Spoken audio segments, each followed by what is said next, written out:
আমি বীর বাংলার সেনাবাহিনীকে বলে দিচ্ছি, ভয় পাবেন না। কে আমেরিকা হোক, কি হিন্দুস্তান হোক, কি বার্মা হোক, আমার লাল সবুজের পতাকায় যেই তাকাবে, এদেশের ইসলামপন্থীরা তাদের চোখ বের করে ফেলবে।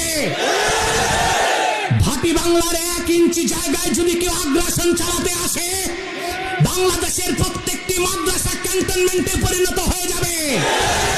সকল মুসলমান সশস্ত্রভাবে সেনাবাহিনীর সাথে কাঁধে কাঁধ মিলিয়ে জিহাদের ডাক দিবে। বার্মা তো তুচ্ছ, দিল্লি পর্যন্ত ইসলামের ঝান্ডা উড়িয়ে দেবার ক্ষমতা বাংলার মুসলমান রাখে। ইনশাআল্লাহ তা দেখাতেও পারবে ভবিষ্যতে। জিহাদের কথা শুনলেই কিছু মানুষের চুলকানি হয়। আরে ভাই, জিহাদ করতে শুধু দাড়ি আর টুপি লাগে?